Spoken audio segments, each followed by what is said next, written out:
Bien, ilustres, les doy nuevamente la bienvenida a esta segunda sesión de valores en lo común. Soy el filósofo mexicano José Cruz, también soy profesor y me gusta la academia y sobre todo este recorrido de la misma inteligencia por el cual podemos darnos cuenta que va forjando también el carácter y va aprendiendo la realidad. Recuerden que eso fue como el tipo de mantra que vimos en la sesión primera, por el cual les comenté que la mente, la razón humana no hace la realidad, sino aprende la realidad. Cuando hemos nacido, eso fue el gran debate que tuvimos en la primera unidad, de que valores en lo común tiene que ver con el tema de los valores. Entonces, ¿el valor qué es? Ya lo debatimos, les comenté por ahí un libro que se llama La esencia del valor, del profesor de la UNAM, que se llama Miguel Bueno. En este libro menciona que el valor es todo lo que vale para el ser humano. Claro está que el valor también tiene que ver con el punto de vista de lo objetivo, el objeto. El objeto también posee ciertas verdades, ¿no? Es sólido, es caliente, etcétera, ¿no? Entonces, todo este tipo de gama que hemos visto en la primera unidad nos puede entender que el tema de los valores no es algo totalmente innato. Claro, estamos propensos a adquirir cierto conocimiento. Recuerden muy bien que les platiqué un poco de este suizo del siglo XX que era, bueno, cuando fue pequeño, a los 10 años, publicó un libro acerca de los gorriones, por ahí le gustaba ir al parque y escribió un pequeño libro sobre estas aves. Este personaje se llamó Jean Piaget. Piaget fue uno de los creadores que le va a llamar lo que se llama la parte de la herencia genética, la epistemología genética. ¿Qué significa esto? Que estamos propensos también para adquirir ciertos conocimientos, pero esa es la herencia que tenemos de los padres, como algo totalmente que se va pues dando de generación en generación. Pero hay otro tipo de habilidades que es necesario que adquiramos. Por ahí precisamente les compartí un texto que era una actividad totalmente pues de forma libre sobre el tema de los niños salvajes. Recuerden que hubo por ahí un tema sobre un gran debate de que si la virtud, los valores es algo totalmente innato, pues aún sin interactuar con lo social podemos llevar a cabo este tipo de habilidad. Pues no es así. Por lo tanto, Piaget tenía razón en este tema de que hay una herencia por parte de los padres, por supuesto, pero además hay algo que es importante aprender. Si existe un profesionista, como usted está en este camino de la profesión, y en ningún momento llevaron este tema de reflexionar sobre la libertad, la justicia, la ética, la moralidad, pues van a ser profesionistas con una razón totalmente instrumental. ¿Qué significa esto? Profesionistas con exceso de vacío. Eso es precisamente los males de este tiempo. Por eso siempre se habla, es que es un profesionista, es un profesional, etcétera. Por lo tanto, va a actuar éticamente. Si no llevó ética, si no aprendió qué es la virtud, pues muy difícil lo va a llevar a cabo. Por lo tanto, eso es importante y para eso voy a apelar el día de hoy ya en el módulo número 2, pero me estoy regresando un poco al módulo uno porque pues ya nos dio el tiempo para platicarle un poco sobre la historia de un pensador que era muy feo, de hecho era muy feo, no era nada como este tiempo, tipo Brad Pitt, Leonardo DiCaprio, nada que ver con estos de Hollywood contemporáneos. Este pensador era muy feo, de hecho le llevaba 40 años a su esposa se llamó Jantipa, era una joven cuando se casó con el panzón de Sócrates. Sócrates era muy pobre, era muy cabezón, era calvo, siempre andaba descalzo y siempre andaba con la misma túnica. Era un profesor, ¿no? Usted, pues, ¿cómo profesor? ¿Cómo es posible? Sí, vean, un profesor no es rico, ¿no? Sócrates fue un profesor y ahí viene la ironía, ¿no? ¿Cómo es posible? Sí, él demostraba precisamente que es un profesor, ¿no? Andaba descalzo.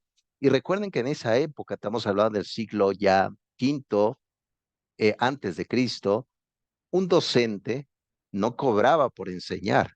Recuerden que un docente empezó a cobrar a partir de los sofistas. Los sofistas eran docentes ambulantes que enseñaban el arte de la persuasión a través de la argumentación filosófica. Estaba Protágoras, Orgias, Hipias, Pródico, etcétera. Y ellos curiosamente cobraban por enseñar. Sócrates no hacía eso, pero ¿cómo vivía entonces este profesor? Pues los alumnos pues le llevaban despensa al profesor Sócrates, ¿no? Le llevaban una gallina, un poco de comida, etcétera, trigo, vino, le gustaba tomar vino. Entonces, así sobrevivía. Imagínense nada más, ahora si aplicáramos un poco lo de Sócrates, pues yo creo que aquí algo, ustedes deberían de traerme despensa, ¿no? Para poder sobrevivir en este mundo totalmente extraño, ¿no? Pero Sócrates comentó acerca del tema de la virtud. ¿Quieres comentar algo, ilustre Wendy? Sí, perdón, ya que dice que si le llevamos despensa, pues tengo la duda, va a estar pelón y descalzo, hijo, igual que Sócrates. Suena irónico, ilustre, realmente da risa, pero dígame, qué docente, qué profesor de a pie de la vida del Exacto. ágora, es rico en estos tiempos, nadie, ¿no? No, es decir, tenemos la vocación socrática, por supuesto, tiene razón, Ujú, causa humor, pero pues así fue Sócrates, ¿no? Pero bueno, realmente Sócrates fue mantenido por sus estudiantes, él enseñaba, él decía precisamente que las personas que hacen el mal son por ignorancia. Recuerden que el tema de la ética, el propio Sócrates lo lleva al terreno intelectual. ¿Qué significa esto? Que la persona entre más sabe, más actúa éticamente. La cuestión de Sócrates es que se equivocó en esta argumentación. Más adelante, cuando veamos ya el libro de Hannah Arendt sobre la banalidad del mal, el juicio de Adolf Eichmann, a partir de 1962, se darán cuenta que estos alemanes sabían utilizar muy bien la razón, por supuesto, estrategias, campos de concentración, etcétera, pero no eran humanos, es decir, era un tipo de razón totalmente de instrumento, es decir, como si fuera una razón de máquina, sin sentimientos. Y ese es el riesgo de este tiempo, por supuesto, porque el ser humano todavía tiene condimentos y seguirá teniendo condimentos totalmente humanos. Ahorita vamos a ver el tema de la identidad y les voy a contar la historia de un libro que se publica en el 385 antes de Cristo que se llama El banquete de Platón. Les voy a platicar también el mito de Afrodita, de dónde surge el tema de la diosa del amor. ¿Qué significa esto? Ahorita vamos a ver el tema del amor. Pero Sócrates hacía eso, es decir, Sócrates decía que entre uno más cultiva el alma, puede llevar a cabo un concepto de ética. De ahí viene el tema de la mayéutica. Recuerden que la mamá de Sócrates fue partera. ¿Cuál es la característica de una mujer partera? Uno, es infértil. No puede dar, no puede parir ella misma. Ya no. Una partera empieza ya su actividad a partir de los 50 años, ¿no? Es como un filósofo, como comenta Platón. Segundo punto, tiene brazos fuertes. ¿Por qué? Porque el movimiento del parto requiere fuerza y tiene cierto simbolismo, porque ¿cuáles son los brazos fuertes del docente? Su intelecto. El docente debe tener un intelecto fiable y también confiable por el cual se puede llevar a cabo el conocimiento. Y tercera característica de la partera es que ayudaba a dar a luz.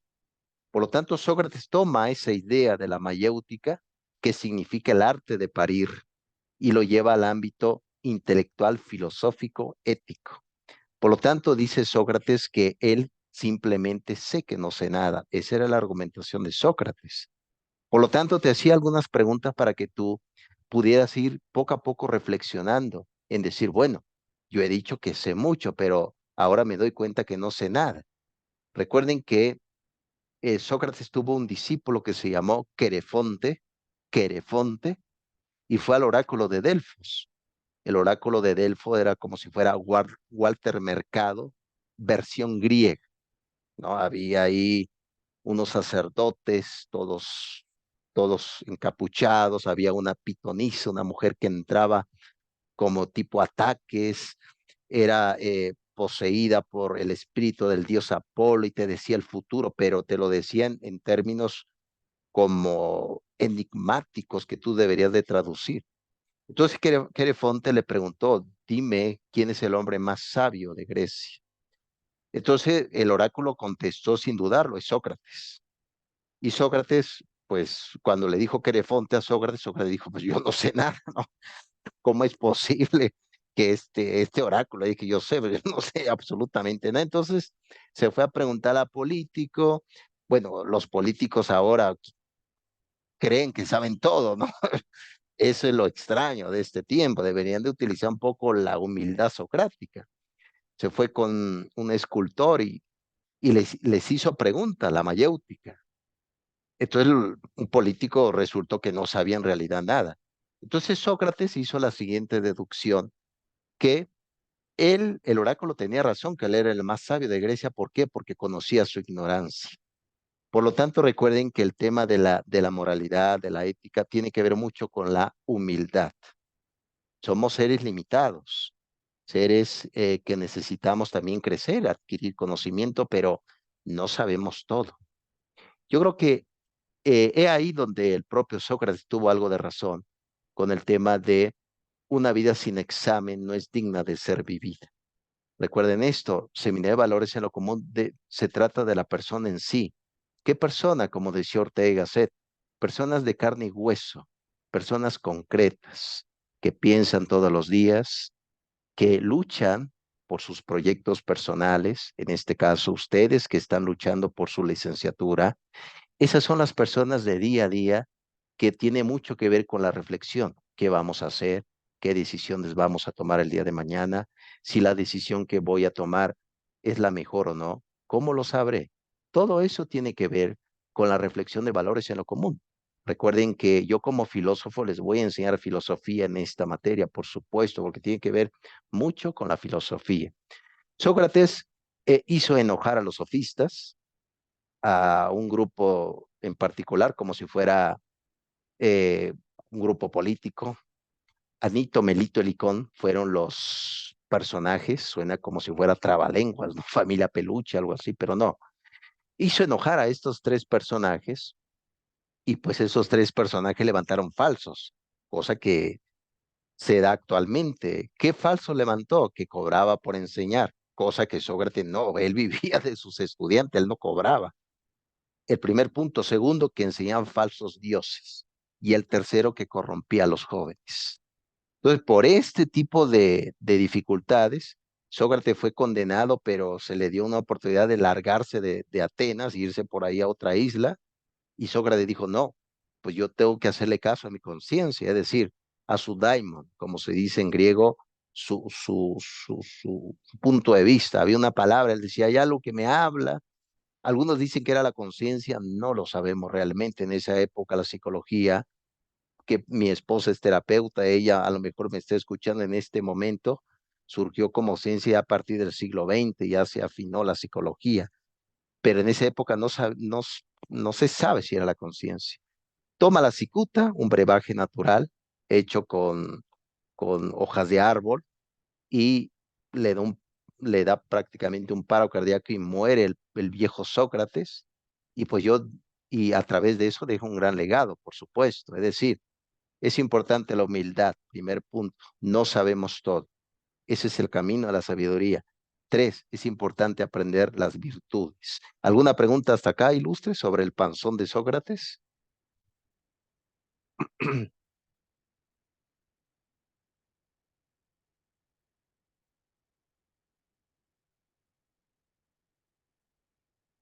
Bien, si gustan lo pueden escribir, ilustre. ¿Tienen alguna pregunta, algo que quieran hacer? Adelante.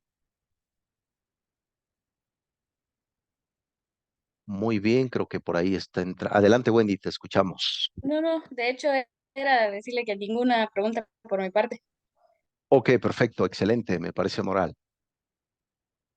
Y también su compañera, a ver, vamos a ver. Ilustre Daniela, ¿quieres hacer un comentario, alguna palabra por ahí? Ilustre Pablo, bienvenido, estás por acá en esta ágora virtual. Bienvenido.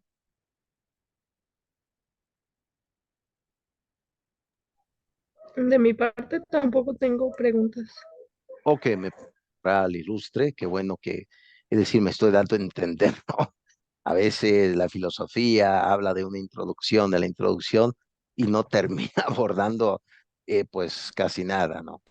Bien, eh, ilustre Pablo, ¿me escuchas? Sí, sí me escucho, sí lo escucho, perdón. Ah, perfecto, muy Buenas bien, noches, ¿cómo? buenas noches. Muy buenas noches, ¿cómo has estado? Muy bien, profesor. Aquí incorporándonos. La primera me la perdí, pero esta trato de incorporarme lo más pronto. Me parece muy bien, ilustre Pablo, sí.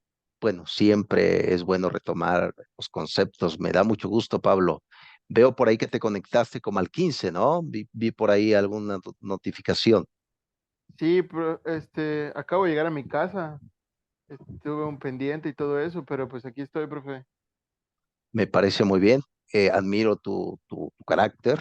Recuerden que el carácter es algo también que se aprende, es lo que decía Aristóteles. El carácter, es decir, la fuerza que uno pueda tener sobre las adversidades de la vida. Y hay mucho, por supuesto. Bien, dejando un poco al panzón de Sócrates, vamos con un personaje un poco extraño.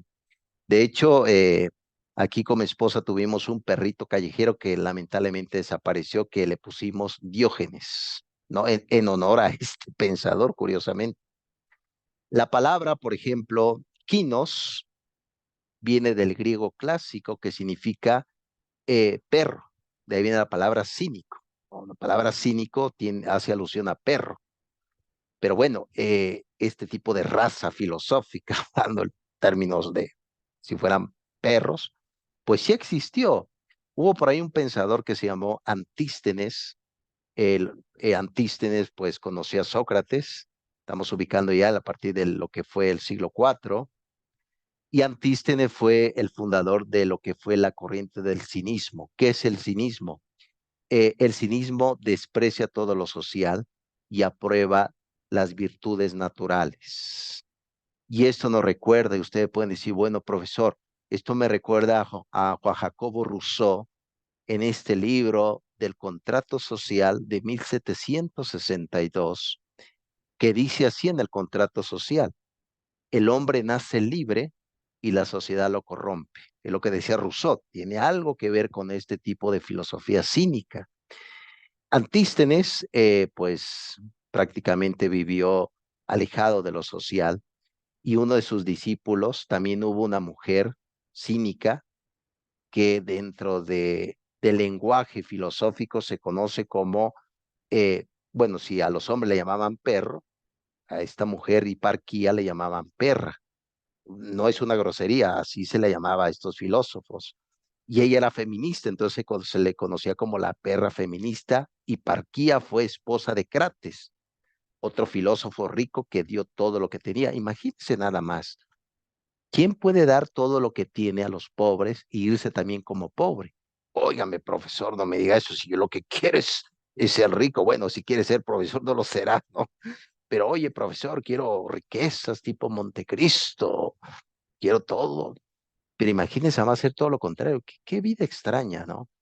Diógenes, pues prácticamente llega a Atenas. Él se deshace de toda la vida mundana, vive con los animales, en especial con los perros, y curiosamente vivía en un barril. No sé si ustedes pudieron ver la serie del Chavo del Ocho, muy famosa aquí en México a partir del siglo XX, con los Ramón, ¿no? El Chavo del Ocho vivía en un barril, le hacía justicia al propio Diógenes, así vivía Diógenes, este hombre que abandonó todo, que él decía que lo más simple es una forma de vivir la vida. Me parece que a veces lo simple no es un vocabulario en esta sociedad del consumo exacerbado. Vean, los que tienen mucho quieren más. ¿No será acaso que la vida requiere un poco de simplicidad, una buena puesta de sol, un atardecer hermoso, estar con gente que amas? A lo mejor eso tiene mayor significado que ir a comprar, a comprar, a comprar. Eso es lo que decía Diógenes. Y salía con una linterna en pleno día, alumbrando, y la gente decía, este hombre está loco, pero él le hacía una pregunta muy interesante: ¿dónde está el ser humano? no lo puedo ver. Y en efecto, ¿en qué nos hemos convertido en este tiempo?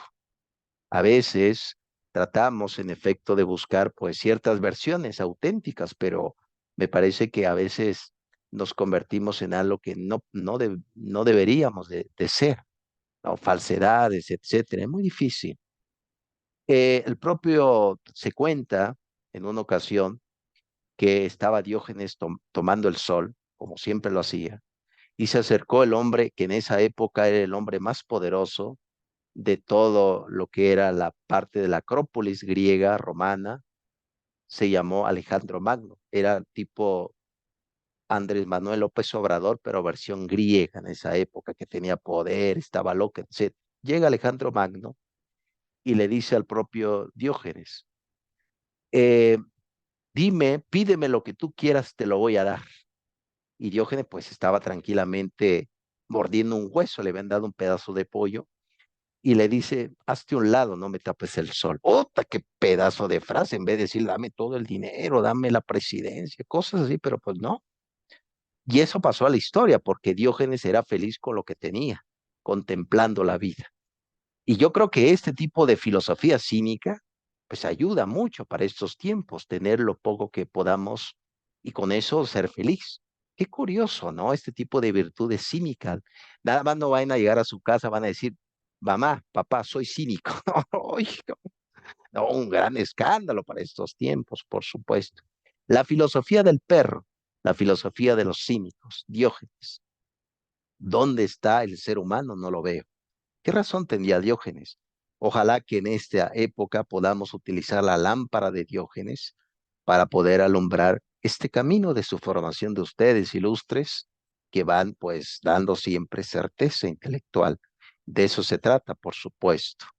Muy bien, prosigo. ¿Algún comentario hasta acá, ilustres? Wendy, Pablo, creo que por ahí Daniela acaba de desaparecer. Espero que regrese. ¿Algún comentario hasta acá, ilustres?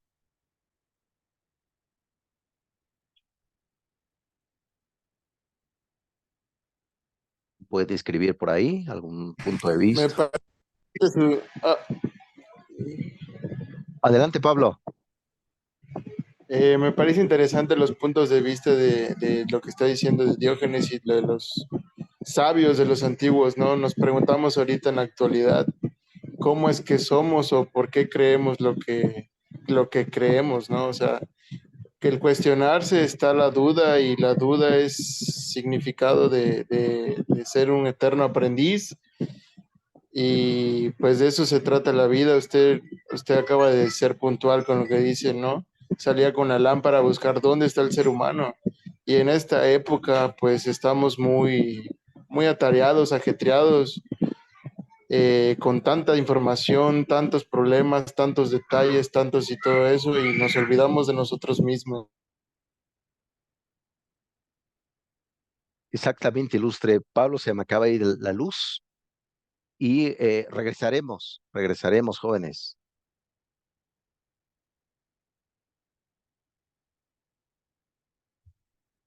Híjole, tan bueno que iba la clase. Cuidado, amor, cuidado. No, tan bueno que iba la clase.